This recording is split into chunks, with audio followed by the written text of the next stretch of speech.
Faly miarabantsika rehetra dia manonona ny fiadanan'ny tompo Jesosy anapaka any aminao tsiraray avy any eo amin'ny fiainam-panahinao indrindraindrindra, eo amin'ny asa mandraraza izahanao ny tokantranonao manoloana ny épreuve rehetrarehetra izay atrehanao ety amin'ity zao tontolo zao ity, sy ny ambiny rehetra dia mamela ianao anonona ny fiadanan'i Jesosy Kristy anapaka sy toetra eo ambonin'izany rehetrarehetra izany ahafahanao manovo fiadanana sy manovo fiainana eo ambonin'ny herin'ny filazantsara. Eny ary, iresaka lohahevitra anankiray isika androany dia lohahevitra mikasika ny Pentekosta izany. Finaritra mifankahita amintsika amin'izao mardi de Pentecôte izao, raha pitso mercredi, raha afaka pitso jeudi hatrany. Ny lohahevitrintsika dia mikasika ny Pentekosta. Be da be ny interprétation miodikodina amin'io resaka Pentekosta io, ary izay indrindra no hitondrantsika fanazavana tsotra ato anio. Irosoarisika, misotranao Jesosy Kristy noho ny fitiavanao, misaotra manokana ny amin'ny herin'ny filazantsara ny hoentinao. 4 taona mahery lasa izay nanomezanao anay ny voaloham-bokatry ny fanahy tamin'ny alalan'ny mpianatra 20 tao amin'ny efitra ambony. Ary nanomboka tamin'izay vanim-potoana izay dia mahatsapa izahay fa manana accès, manana varavarana misokatra ahafahanay miditra ao anatin'ny famonjenao amin'ny alalan'ny voaloham-bokatra dia ny fanahy masina tombo-kase nataonao témoignage tamin'ny mpianatra tamin'izany vanim-potoana izany tao amin'ny efitra ambony. Izay ilay fitiavanao, Andriamanitra dia fitiavana, ary manam-porofo an'izay fitiavanao izay foana ianao. Tsapanay izany ankehitriny, miaina an'izany izahay ho an'izay efa manana an'izany, misitraka ary mandeha mizotra amin'ny fitarihan'ny fanahinao. Amin'ny alalan'izay fitarihan'ny fanahinao izay, amin'ny alalan'ny osotrao, amin'ny alalan'ilay voaloham-bokatry ny fanahy avy aminao, dia tonga manana hery, satria mitondra osotra izay, mitafy osotra izay, miatrika ny fiainanay andavanandro, miatrika ny tontolo-piainy anay, miatrika ny épreuve izay atrehanay sy tsy maintsy atrehanay ety amin'ity zao tontolo zao ity. Manamasina ny teninao ianao, manamarina ny teninao ianao ary zany rehetrarehetra izany no miara-miasa ao anatin'ny fitiavanao antom-pijoroanay sy visinay. Voninahitra ho anao raha tsy tony amin'ny asa efa nataonao, mbola ataonao sy mbola hataonao eo amin'ny fiainanay Ny anaran'i Jesosy Kristy no entinay manisy tombo-kase an'izany vavaka izany, ary ny zavatra rehetra izay hitondranay fifampizarana eto dia ho voninahitry ny anaranao irery any, ia hoe Elohim. Amen. Irosoarisika ny amin'ny fanazavana ny antsoina hoe Pentekosta. Be da be ao ny interprétation miodikodina eo amin'ity resaka Pentekosta ity.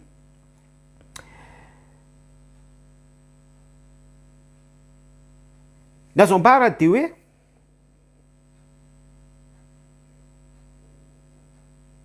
betsaka ny olona no manararoatra ny vanim-potoana fety kristianina isan-tsokajiny sorodalana voasoratra ao amin'ny baiboly fa ny mpitiavan'Andriamanitra. Tsika zao raha manao analyse tsotsotra fotsiny dia omaly ohatra ny lundi de Pentecôte dia be da be ny olona no ny liba ny sitraka ny zensitrahana, ary androany mardi de Pentecôte dia tsy vitsy tamin'izy ireny no makafoka hoy ny fitenenana maimaina, vokatry lay abus tao anatin'ny filana, tao anatin'izay hoe lundi de Pentecôte nitohy tamin'ny vanim-potoana ny Pentekosta araky ny nandraisan'izy ireo azy. Zay le fety izao tontolo zao, tsy te hibahana betsaka amin'izay isika, fa ny arahantsika nahita ho an'ny eglizy sasany ho an'izay tsy manindry ny zavatra ara-panahy dia manindry izay tsindriny ao anatin'ilay vanim-potoana izay samborona izy ireo miseziranyireny vanim-potoana ireny a izy ahafahany manindry an'izay tiany tsindrina ao anatin'ireny fa isika kosa dia hitondra fanazavana ny hoe inona marina moa ity resaka pentekosta ity, inona marina ny hevim-panahy finosina izy ity. Nisy fotoana nanao a publication hoe pentekosta ny resaka nataoko an-tsoratra ilay izy dia ny zavatra resahan'ny olona sy tsindrin'ny olona betsaka ao anatin'ilay hoe pentekosta ny resaka dia ho an'ny olona sasany a resaka vanandro a, resaka daty a, resaka teolojia be, resaka zavatra ohatran'izany. Za tsy miteny hoe zavatra ratsy izany, zavatra diso izany, tsy tsara raha tsy manam-pahalalana ny fanahy. Dia ao anatin'ny interprétation be da be izay efa nitsindrintsika teo a, ny tena important dia hoe ny tena sarobidy sy manan-danja rehefa mijery fijery ara-baiboly foana isika par définition sujet antsika eto hoe pentekosta dia hoe inona ilay zavatra ara-panahy sy mitondra kasika any amin'ny tontolo ny fanahiko esprit, satria ny fanahintsika no avotana ekeko mazava tsara fa ny théorie ny amin'ny resaka salut complet dia hoe saina vatana fanahy ny corps âme esprit izany, fa ny fanahintsika dia tena sarobidy eo anatrehan'Andriamanitra, satria ny fanahintsika rehefa mahita ny stabilité araka ny filazon-tsara sy araka ny soratra masina dia tonga maître ao amin'ny tenantsika ny fanahintsika voakolo, voataiza eo ambony ny herin'ny filazon-tsara dia mazava ho azy araka izay fa ny hygiène de vie antsika, ny fitondran-tenantsika, ny fisainantsika dia miorina eo ambony herin'ny filazon-tsara, ary izay ny tena zava-dehibe ny amin'ny hoe tsy maintsy aloha any amin'ilay resaka ara-panahy izay tokony ho maître amin'ny tenantsika. Eto a dia anindry zavatra anankiray hoe eo amin'ity resaka ara-panahy ity a izay le hoe maître amin'ny tenantsika izay dia tsy misy échappatoire, tsy misy lalam-pivoahana issue du secours à quatre chemins, fa zavatra roa ihany no mipetraka hoe na ny démonie no manjaka ao anatinao amin'ny alalan'ny antsoina hoe fanaratsy, na Jesosy Kristy no mpanapaka sy mpandidy eo amin'ny fiainanao amin'ny alalan'ny voaloham-bokatra ny fanahy. Izay no fiandohana sujet antsika eto hoe pentekosta dia mitohy amin'ny hatrany amin'ny antsoina hoe fantanterahana, fahafenoany fanahy masina miasa ao amin'ny tenantsika, manazava, mitondra fahazavana, lumière ao antsika, ahafahantsika manao pratika sy miaina ny herin'ny filazon-tsara sy ny sitrapon'Andriamanitra rehetra, mamoha vokatry ny fanahy, miasa araka ny ministera ny endren'Andriamanitra ho an'izay a manana anjara tandrifiny amin'izay araka ny fahitan'Andriamanitra fity amintsika sy ny talenta omen'Andriamanitra na ihany koa ny fanomezam-pahasoavana sy ny sisa rehetra. Amen. Pentekosta ny sujet antsika. Inona moa ity pentekosta ity? Any amin'ny Torah izy a dia manambara azy io any amin'ny Exodosy toko 5:20. Any amin'ny Exodosy toko 7:20 ihany koa dia misy ny resaka voaloham-bokatra, prémisse. Raha vao miresaka an'izay prémisse izay isika dia amin'ny teny frantsay, raha vao miresaka an'izay prémisse izay isika amin'ny teny frantsay dia hoe fête de la moisson, izany hoe misy ny taom-pamokarana dia rehefa miakatra ny vokatra dia misy ny antsoina hoe voaloham-bokatra. Amin'ny teny malagasy izy hoe santabary. Misy fotoana ambolena vary dia rehefa miakatra ny vary dia misy vanim-potoana antsoina hoe santabary. Ny anivon-tany iny manambara an'izay. Dia amin'izay santabary izay dia misy fiaraha-mihinana sy fiaraha-mientana eo anivon'ny communauté, misitraka an'ilay vanim-potoana isin'ilay fahafahana miara-mientana amin'izay fisantarana ny vokatra izay dia misitraka n'ilay voaloham-bokatra ny antokon'olona na ny communauté na ny vondron'olona mifanaika hiara hisitraka sy voatokana consacré ao anatin'izay vokatra miakatra santarina izay. Fa raha mamaky isika ny Levitikosy 5:20 dia misy resaka taonjobily sy taon-tsabata. Par définition nefa lay Pentecoste dia haitsika rehetra hoe cinquantaine. Ny chiffre izay évoquentsika eto na sabata izany na taon-tsabata izany na taon-jobily izany na taon-tsantatra izany fisantarana sy ny sisa rehetra référence biblique évoquentsika sy ambarantsika eto dia misy heviny ara-panahy avokoa sy mitohy amin'ny lalam-pamonjena tian'Andriamanitra tsy toa apetraka amintsika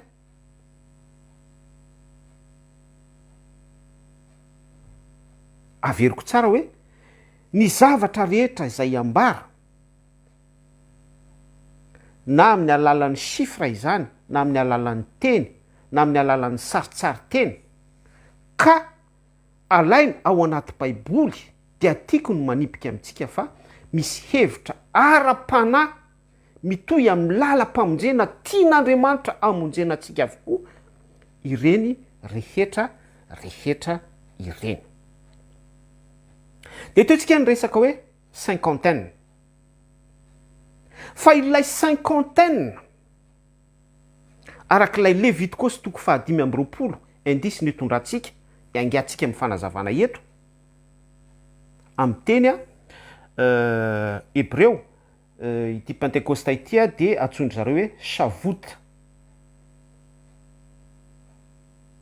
Ity cinquantaine ity dia miainga amin'ny lay resaka taon-jobily taon-tsabata no resahantsika teo. Raha miresaka an'izay taon-tsabata izay isika dia manisy sabata 7 taona. Ny référence biblique ny sabata dia manome fitsaharana andro fahafito. Zany hoe manisa 7 isika dia ny andro fahafito no andro sabata. Ka raha miresaka taon-tsabata izany isika dia manisa taona 7. Dia après an'ilay taona fahafito isaina dia antsoina hoe taon-tsabata. Dia iny lay taon-jobily. Dia iny no tsindrian'Andriamanitra tsy toa ao anatin'ny Torah, ao anatin'ny lalàna, ny fanekeny tamin'ny zanak'Israël, vahoaka Hebreo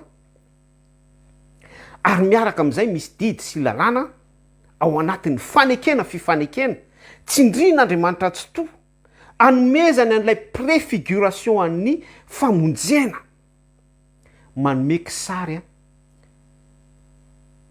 raha noetintsika ny aingana tamin'ilay fanazavana teo hoe cinquantaine manomeko sary an'ity resaka Pentecoste ity. Hatreo dia interprétation sy fanisana sy endrim-pamonjena voahidy ao anatin'ny lalàna izay andidian'Andriamanitra tsy toa ao anatin'ny antsoina hoe fanekena. Torah ny resaka eto fifaneken'Andriamanitra tsy toa amin'ny vahoaka Hebreo, izy ireo no nofidiana tao anatin'ny Torah, fanekena voalohany. Hatreo iaho dia mijanona amin'izay contexte izay ny resaka Shavuot, Pentecoste izay ao anatin'ny antsoina hoe fety jiosy. Ary verenako tsindriana sy ambarako ihany fa hoe misy hevitra ara-panahy mirazotra foana ao anatin'ireny, mitohy amin'ny lalam-pamonjena tian'Andriamanitra apetraka sy hanavotana ny taranaka fokom-pirenena sy ny hafa fitenenana rehetra. Zay ny azo ambara voalohany. Ny azo ambara faharoa ihany koa raha vao miresaka nyity Pentecoste ity isika dia ilay resaka cinquantaine nitondrantsika fanazavana teo Levitikosy 5:20 izay mifampitohy amin'ilay image n'ilay fetiny voaloam-bokatra prémisse any amin'ny Exodosy 5:20 misy fanambarana ny amin'izay misy fanazavana fohifohy sy tsotsotra ny amin'izay plus précisément 5:20 fetiny voaloam-bokatra prémisse ity savoty ity resaka pentecosta ity dia mifanandrify ihany koa chronologiquement ary eto le zavatra nitondrako ary eto dia mitohy amin'ilay nitondrako fanazavana teo hoe ny fanisana ara-baiboly rehetra na tsy fanisana ihany koa fa teny miainga amin'ny toko sy andeny ny fanambarana fa amin'anina na zavatra ohatr' izany rehetrarehetra dia misy planin'Andriamanitra avokoa en parallèle amin'izy ireny. Zay le fomba fiasan'Andriamanitra hoe ny lalan'ny marina dia tahaka ny fiposahan'ny andro mazava, mihamazava mandra-pitataovonan'ny andro. Natolotr'Andriamanitra aloha ny vision-any tamin'ny alalan'ny mpaminany, tamin'ny alalan'ny mpisorona, tamin'ny alalan'ny mpanjaka, fampahitana, faminaniana. Nomen'Andriamanitra indray ny lalàna, Torah, tamin'ny alalan'ny Mosesy, ny andoha izany, tao amin'ny tendrombohitra Horeba. Dia nomeny ny zanan'ilay tokana avy eo Jesosy Kristy zay le hoe ny lalan'ny marina tahaka ny fiposahan'ny andro mazava. Mandra-pitataovonan'ny andro. Miamseho tsikelikely lay hazavana satria izay mihitsy le apparition an'Andriamanitra ao anatin'ny fahendren'Andriamanitra tsy toa.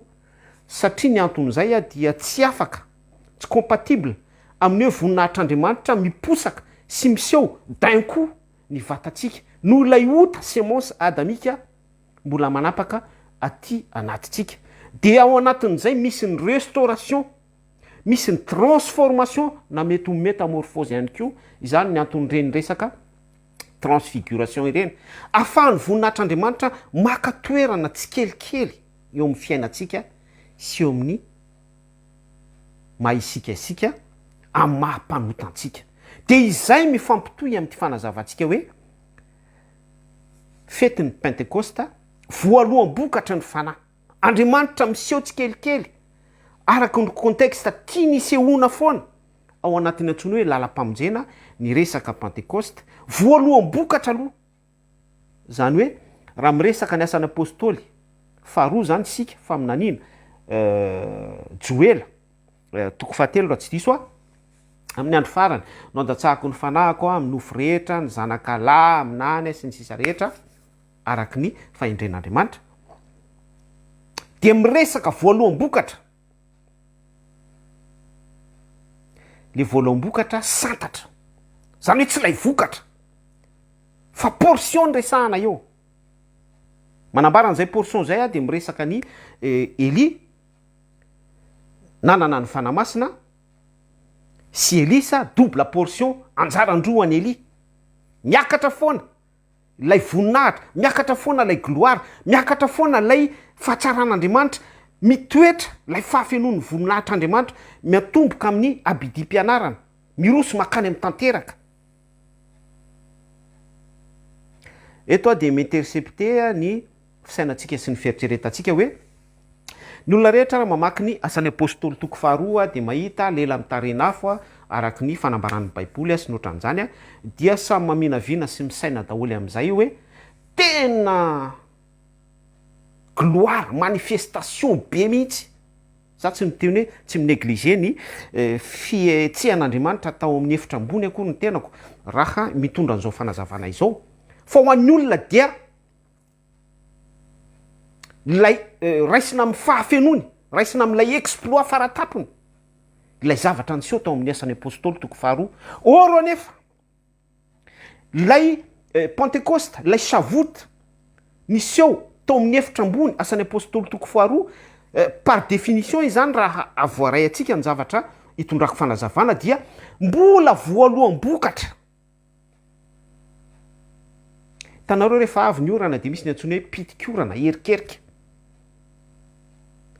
de rehefa tena mirotsaka io orana io faraorana kotsa mando ny tia nambara am'izay de hoe ny dimension spirituelle tokony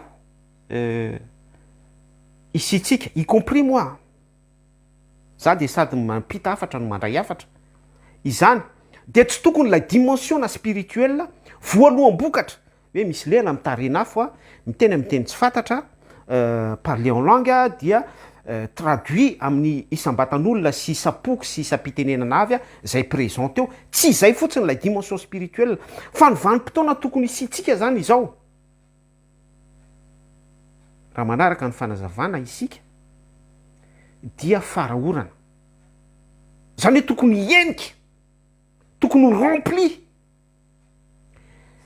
misy izay atsika moa eto a pentecoste somary réflexion kely zay noetiko zay iverenako a lay fanazavana hoe pentecoste teo tsika de nanambana ny cinquantaine nanazava tsotsotra tsy hoe nanazava fa nitondra indisy à partir ny Leviticus 11 a sy ny fifampitohizan'izay tam'y resaka prémisse a voaloham-bokatra Exodus a toko fahatelo amby roapolo verenako tsindrina le hoe ity fetiny cinquantaine ity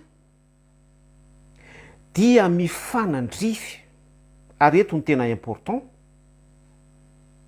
mifanandrify a tsy diso fa tena hoe mifanitsaka mihitsy amin'ny vanim-potoana nanomezan'Andriamanitra tsy to eno tsara amin'ny vanim-potoana nanomezan'Andriamanitra tsy to ny table de Moïse ny boky ny lalàna ny vato fisaka tao amin'ny tendrombohatra Horeb natolotra ny Moïse a dikan'izay de natolotra ny vahoaka hébreu a izay ainsi de suite a misy zavatra tokony voaray anao anatin'izay hoe izay lay prémisse lay voaloham-bokatra izany hoe io misy vahoaka Israel vahoaka averiko tsara izany hoe io a misy vahoaka hébreu a vahoaka Israel aitsika rehetra aty amin'ny filazon-tsara araka ny jaona hoe izao ny voaloboka ianareo ny sampana ozy Jesosy Kristy ny raiko ny mpanamboatra aty amin'ny filazon-tsara araka ny Matio a toko fahatelo amby folo ny Marka toko faefatra ny Luka toko fahavalo a de misy ny ohatra ny amin'ny mpamafy ny voaka ny mpamafy a namafy voa nisy ny voafafy a teny amin'ny tany tsara nisy ny voafafy teny amin'ny teny amoron-dalana nisy ny voafafy teny ambony vato a nisy ny voafafy a afaka toizantsika izay fanoarana izay a amin'ny hevitra isan-karazany be da be nisy ny voafafy a tany amin'ny église de prospérité nisy ny voafafy a teny amin'ny mpanao politika nisy ny voafafy a tamin'ny vahoaka malagasy a nisy ny voafafy a tany amin'ny mpampandihy fitombenana sy ny sisa rehetra hoy ao a afaka toizantsika ivelatra be izay fanazavana izay ny tiana asongadina sy ambara am'izay de hoe misy an'Andriamanitra tsy to foana eto amin'ny alalan'i Jesosy Kristy na izy tenany mihitsy a mivoaka mamafy vokatra isiny vokatra fa misible atsika Andriamanitra satria isika no amafazana isika no être animé ny andota ao amin'ny sahany edena izay nasiny roaka fofinaina mahavelona fa rehefa nanota isika de afaka tamitsika izay roaka izay ary ny planin'Andriamanitra dia amerina n'izay roaka izay zay fofinaina mahavelona izay a natombony tamin'ny mpianatra hoe raiso ny fofinaina na elokiza anao avelanareo a dia avela izany na elokiza kosa ny tsy avelanareo a dia tsy avela izany fa lay acte des apôtres asan'ny apôstôly a toko faharoa lay efa manifestation du Saint-Esprit fa ilay voaloham-bokatra dia natolotra tany amin'ilay vanim-potoana hoe raiso ny fofinaina misy poids be zany zavatra zavaitsika zany a misy fahasamihafana izany fa ny mason'ny olona sy ny fijerin'ny olona ho ady matetika dia focaliser sy centré amin'ilay hoe centré azafady amin'ilay hoe manifestation du Saint-Esprit tao amin'ny efitra ambony a mpianatra roapolo amby zato lahy miteny amin'ny teny tsy fantatra sy ny sisa rehetra lela mitarenafo a izay de nature humaine isika tonga de sensible am'izay ora nefa Andriamanitra tsy to tamin'ny alalan'i Jesosy Kristy efa nanomeny voalombokatra ny fanahy raisy ny fofinaina tamin'ny apôstôly. Alleloia. Ny message tiako ampitaina amin'izany de hoe be da be isika misy fotoana mivizite église charismatique na tsy charismatique de misy an'olona mintsitrindritra sotra am'zao be da be reny faut savoir discerner za zao nefa ny-expérimenté an'izany. Ny tiako ampitaina amintsika de hoe ny voalombokatry ny fanahy ny prémisse ny pentecôste ny savote dia tsy voatery akory ao anatin'ny resaka manifestation du Saint-Esprit fa efa esprit se manifester Andriamanitra tsy to mihetsika izany ny anton'ireny lela mitarenafo sy ny sisa ireny. Andriamanitra dia tsy afaka limitentsika ao anatin'ny cadre, ao anatin'ny portrait, ao anatin'ny zavatra na ao anatin'ny vera, ohatrany hoe rano ataontsika atao anatin'ny vera. Sinon lasa tsy toa itsito Andriamanitra tsy to raha voarefintsika sy voalanjantsika ny fiasany. Remarque kely fotsiny zay. De teo naka an'ilay indisy hoe izao ny voaloboka ianareo ny sampana ny Matthieu 7:4 sy ny Marka 4, Luka 9:9 hoe nivoaka ny mpamafy Andriamanitra tsy to miasa itsika no ciblen'Andriamanitra sa isika no être animé. De rehefa miasa Andriamanitra ny voza efafin'Andriamanitra dia tsy very iny fa eo foana iny vo iny satria Andriamanitra no mamafy. Tsy ohatra tsika olombelo izy hoe misy déchet misy izao sy izao ekeko ary miara-manaiky amiko ianareo ny amin'ilay fanoharana hoe nisy voafafy teny amin'ny tany ratsy nisy voafafy tany amin'ny boîte de nuit nisy voafafy taristaria dia nisy contexte nangeja azy reny ny tsiry ihany le izy fa étouffé. Miara-manaiky an'izay fahamarinana izay isika fa zany teny aminao fa iny semence sanafafin'Andriamanitra iny dia miratrape an'ilay olona foana satria ny vérité absolue. Na de efa miala aina ara le olona, na de any amin'ny prison ara le olona, na de efa eo anatin'ny famonotena ara le olona, dia miteny ao anatin'ny foana iny vo iny. Saingy ilay contexte manepitra azy sy mangeja azy mahery ao anatiny de zay no mahatonga ny irréparable ohatra hoe famonotena, mahatonga ny olona anankiray hamono olona, mahatonga ny olona anankiray manao acte tsy araka ny sitrapon'Andriamanitra satria miverina amin'ilay salut complet ny resantsika tary ambony isika hoe corps âme esprit izany maître manjaka ao anatinao ny fanan'Andriamanitra tsy to izay tarihy ny fanan'Andriamanitra ny zanak'Andriamanitra sa ny fanan'ny démonie ianareo dia taranaky ny démonie rainareo. Semence na lavo atsika atao amin'sahany tena indray zay resahako izay de zay mitoy an'le zavatra nazavaiko teo hoe manosika ny olona ho amin'ny filana zay tsy araky ny sitrapon'Andriamanitra rehetra, tonga mpamon'olona izy lasa mamono tena izy, tonga mpanimby izy, tonga mpandravy izy, tonga piebeby izy, tonga sy ny sisa rehetra rehetra tsy araka ny sitrapon'Andriamanitra mifampitoy amin'izay. De miverina amin'ilay fanazavana savota pentecoste isika hoe rehefa mamafy Andriamanitra mitsiry ao anatitsika ilay vo, mitsiry ao anatitsika ilay voa fa ça dépend any milieu iainatsika sy isitsika. Ohatrany ahoana zay mamafy ny tenin'Andriamanitra amin'ny mpino anankiray, lay mpino anefa atebe ny manodidina azy, antibe ny manodidina azy. Manoloana an'izay contexte izay raha ka ohatra précis tsika ohatra hoe za miasa any amin'ny tany arabo, zay ny milieu isiko tsy mora. Isa-maraina dia maheno ny appel annonce na prière le tsy fantako le ohatra mihirahira amin'zareo musulman izany. Zareo tsy mpino, tsy mino ny filazantsara atsika izy, tsy mino an Jesosy Kristy zanak'Andriamanitra izy. Dikan'izay de hoe miétouffer anao izay environnement izay. Aty Europe izy de hoe aty daholo ny manodidina anao ivelan'ny musulman sy ny anti sy ny sisa rehetra. Zay le contexte. Ohatra précis cas par cas andraisantsika izay. ho any amin'ny Madagasikara indray dia feno église de prospérité fa tsy église de vérité ohatra izany eraky ny elakelan-trano dia mety ho fean'ilay mpino ny faux miracle mety ho fean'ilay mpino a ny prospérité tsy avy amin'Andriamanitra mety ho fean'ilay mpino a contexte fampianaran-diso isan-karazana ka parka ho andresantsika hatrany hatrany mety ho fean'ilay mpino a ny rivotra politika mety ho fean'ilay mpino a ny fahantrana sy ny sisa rehetra ny voaka ny mpamafy na mafy dia ao anatin'izay famafazan'Andriamanitra zay nisy ny voafafy tamin'ny tany tsara lay tany tsara dia ianao ninona condition mety ho feanao eo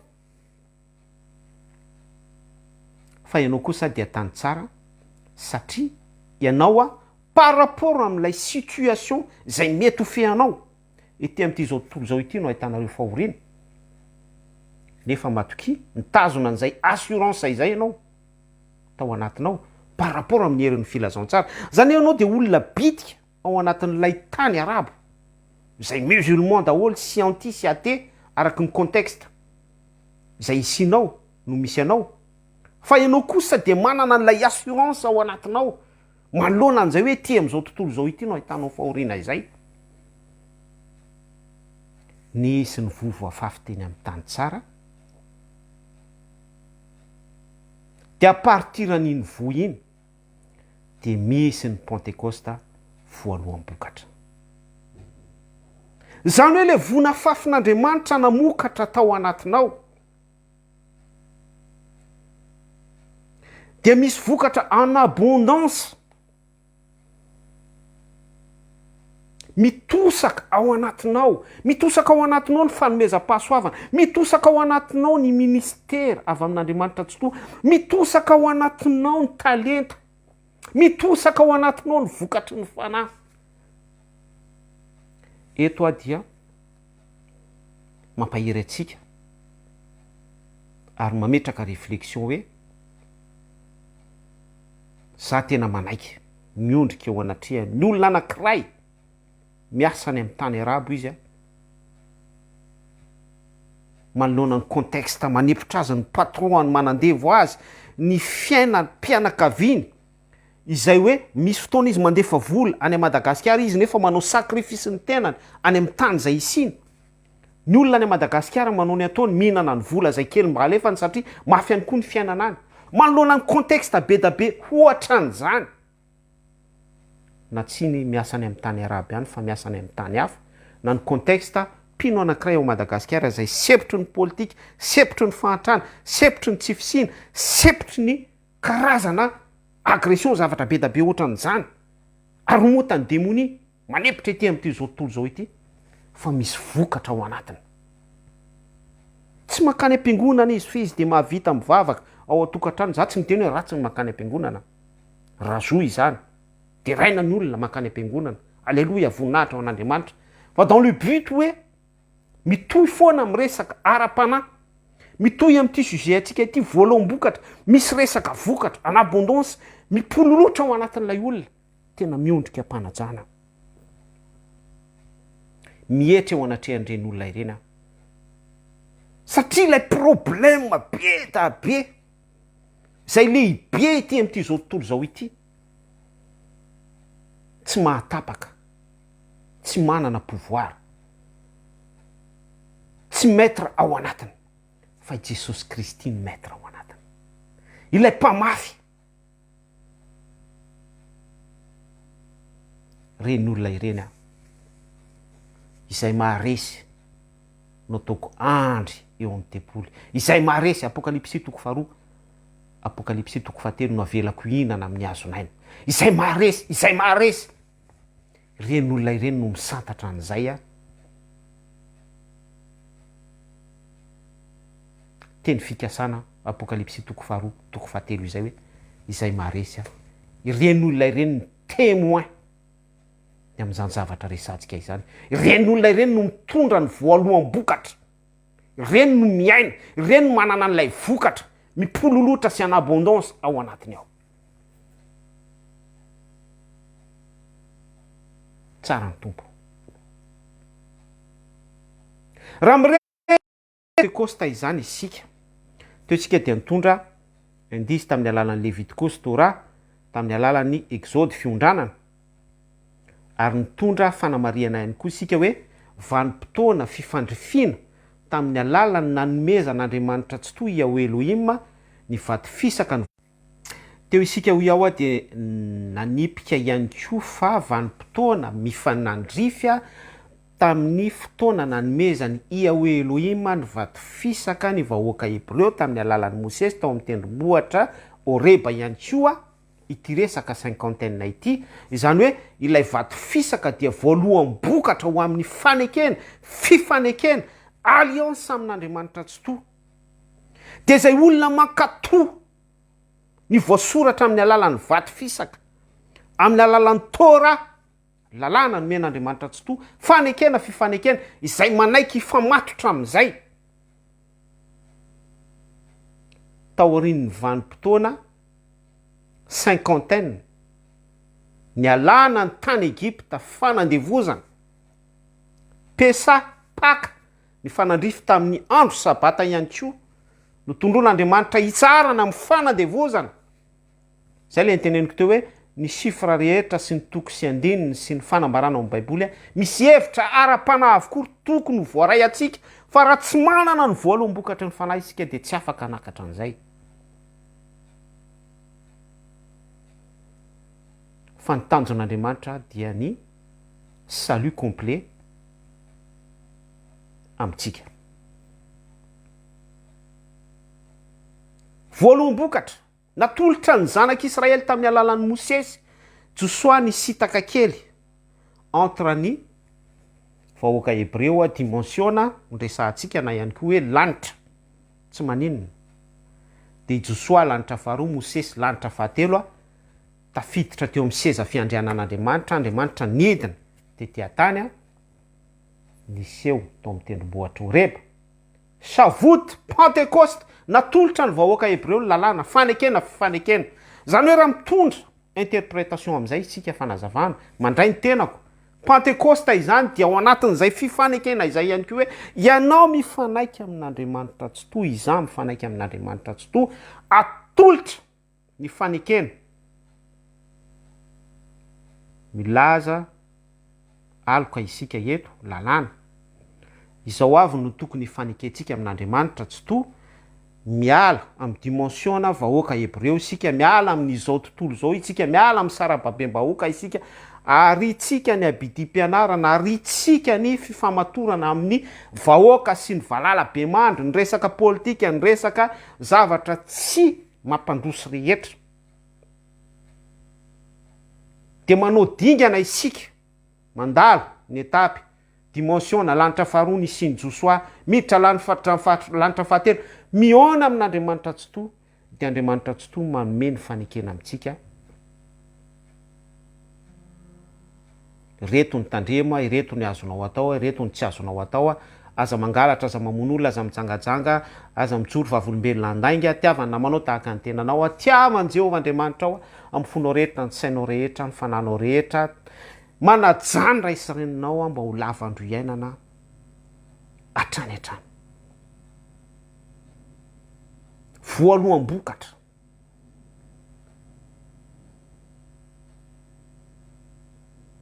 Dia rehefa mandray an'izay voaloam-bokatra izay ianao ka tafiditra ao anatin'ny fanekena hoe eny ray tsy toa. Aloka izay zavatra resahantsika izay. Hitanareo fa nao amin'ilay voaloam-bokatra ray dia mbola misy ny aloka sy ny tena izy. Hazavaiko izay. Rehefa manaiky isika miditra ao anatin'ilay fanekena, fifanekena, manatrika an'Andriamanitra tsy toa,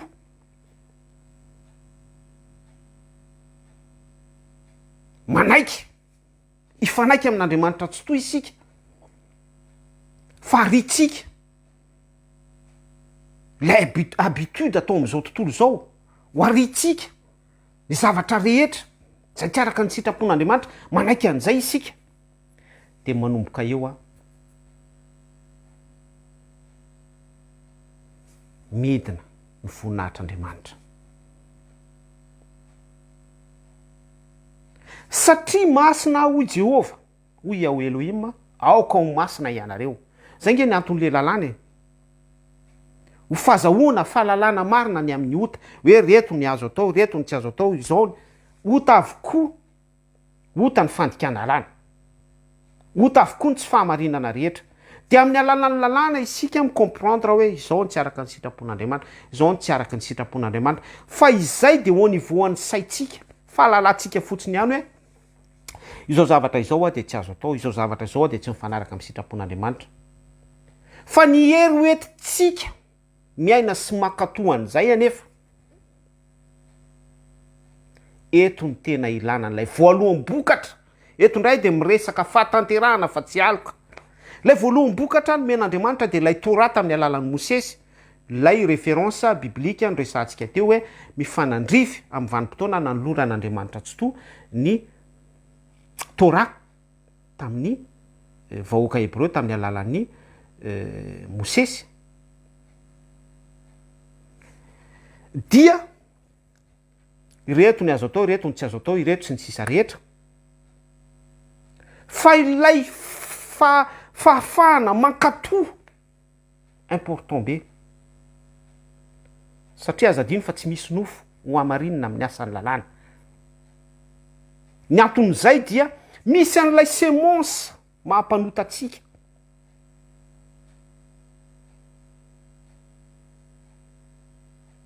Azotsika atao amin'ny sahana edena. Zany hoe raha mankatoha fotsiny isika, izao no atao, izao no atao, izao no atao, izao no atao.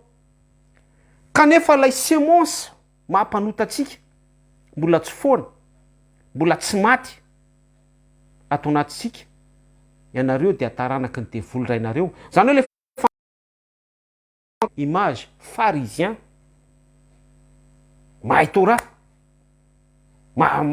mahafantatra ny asa fisoronana, ny zavatra tokony atao amin'ny tempoly, mifady indroa isan-kerinandro sy ny zavatra rehetra tokony averiko tsara hoe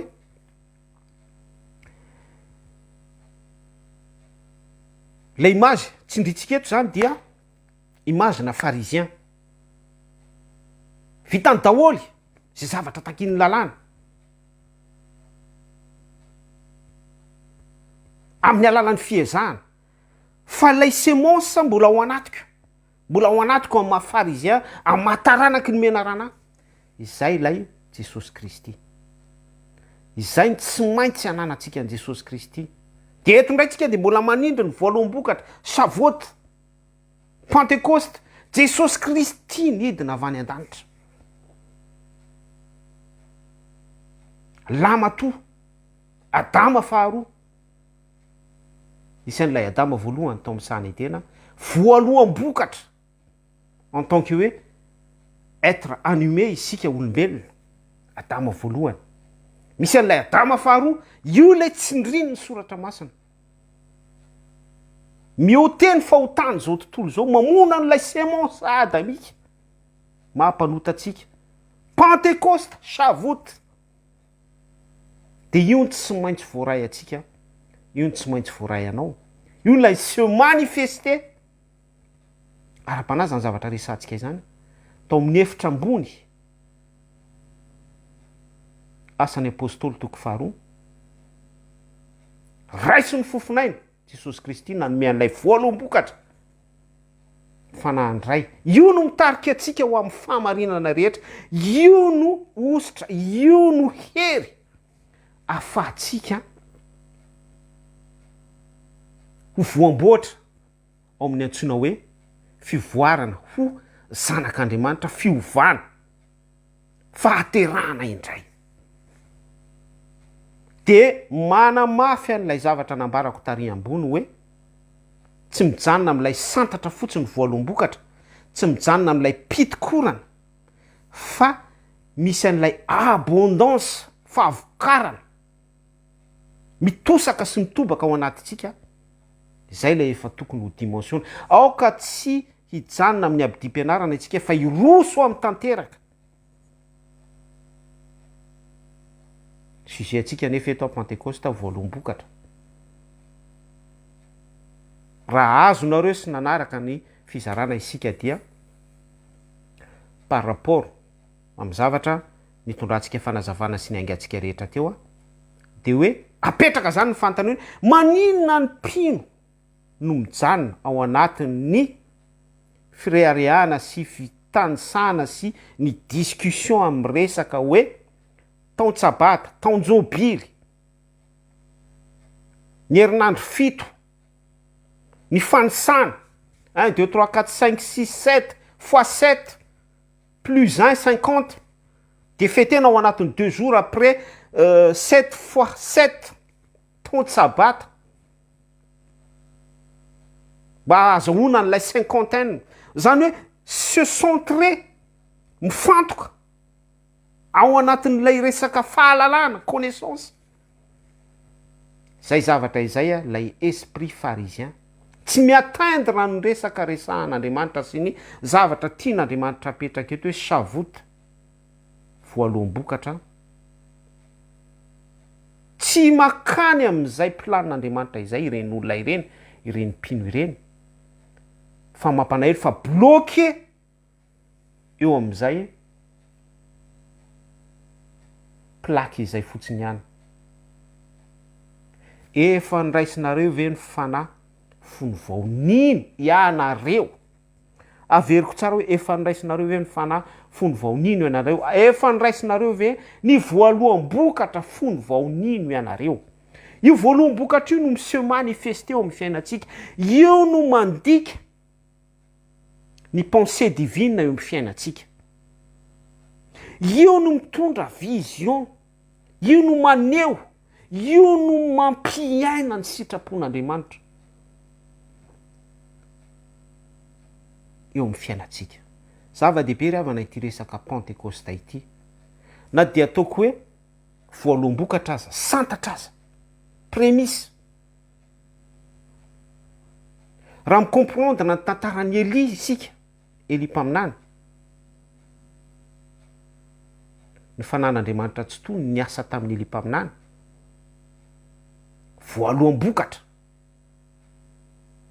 Raha micomprendre ny fiainan'ny mpaminany isika sy ny tanamaherin'Andriamanitra ny asa tao aminy, manifestation ilay voaloam-bokatra ny asa tao aminy, de afaka micomprendre ny fiainam-panahany Elisa mpaminany, double portion ilay anjarandroa en abondance mitosaka tao amin'ny Elisa.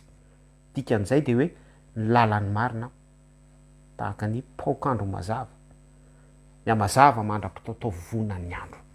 Miresaka lalàna miditra Jesosy Kristy, miresaka rejima fanjakana, mpanjaka, mpaminany, mpisorona, mitoya aty amin'ny fahafenon'ny fanahy masina. Attention, tsy resaka manifestation du Saint-Esprit tao amin'ny efitra ambony, fa prémisse ihany iny amin'ny andro farany no andatsahako ny fanahiko amin'ny nofo rehetra. Mijanona fotsiny no contexte voaloam-bokatra, zany hoe tsy mijanona amin'ny mpaminany, mpanjaka, mpisorona fotsiny ihany ny fiasan'Andriamanitra tsy to. Zany hoe tsy mijanona amin'ny mpanjaka sy mpaminany sy mpisorona fotsiny ihany zany a ny fietsehan'Andriamanitra, ny manifestation'Andriamanitra tsy to, tsy limité tamin'izay fa mazava ny asan'ny apôstôly toko faharoa fahatanterahany faminaniana Joela toko fahatelo amin'ny nofo rehetra. Enao io mihitsy, enao io mihitsy te hisantatra, te hifete, te se manifeste ao aminao Andriamanitra tsy to. Tian'Andriamanitra isy an'le manifestation, fietsehan'ny fanahy, fifalian'ny lanitra, lay santabary ny resantsika tariam-piandohana. Isy an'izay manifestation zay ao anatinao. Tian'Andriamanitra akatoerana ao anatinao ny fanan'Andriamanitra tsy to.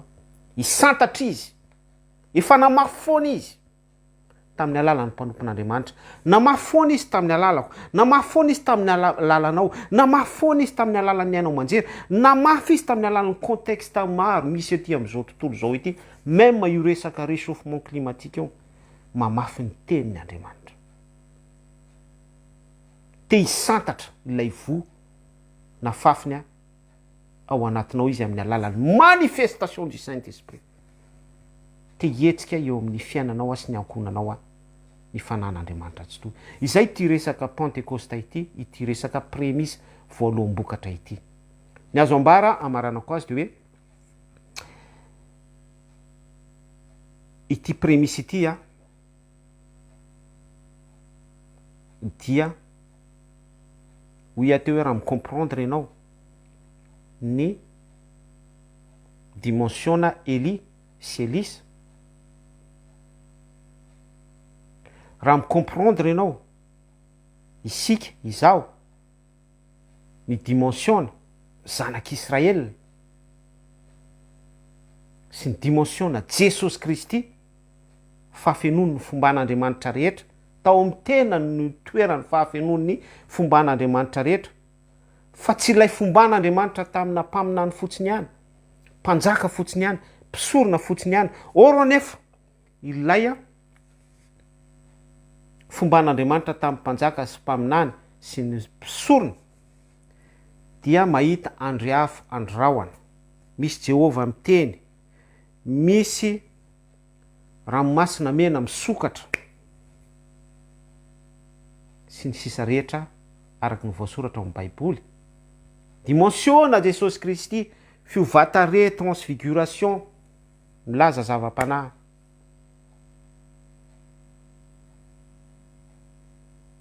sitrana ny boka mitsangana ny matya misy fampitahana ao anatin'izany ny lalan'ny marina dia Shavuot Pentecosta de izay ny mihamazava mandra-pitatao vovonan'ny andro zao vanim-potoana iainantsika izao a dia efa ao anatin'ny antsoina hoe tribulation efa mihamaizina nisy a lay maraina niposaka ny masoandro de ny roso a mitatao vovonana ny andro Jesosy Kristy de efa hiditra obscurité isika hiditra grande tribulation isika mampisaina sy mampieritreritra anao azany efa nandalo Shavuot ve ianao efa nandalo Pentecosta ve ianao efa niraisinao ve ny fanafony voanino ianao question de réflexion zay tsy misible an'iza siza fa na ny tenako manambara ihany koa raha de mametraka an'izay fanontaniana izay etya sady tery ny lalana fidirana makany amin'ny fiainana mandrakizay a vitsy no mahita azy mirarosoanao satraonao Jesosy Kristy ny amin'ny zavatra voambara sy voazava ianao manisy tombo-kasea ny fanambarana rehetra mamondrafo aminay ho an'izay mangetaeta sy mba te hiaina te hisantatra ny fietsehan'ny fanahy masina ao anaty dia ianao ny tompony mamanga ny tsiraray arak'izay etaetan'izay sy ny alehibe ny fitiavanao ny anaran'i Jesosy Kristy ny tombo-kasehan'ny vavaka sy ny fanambarana rehetra. Alleluia.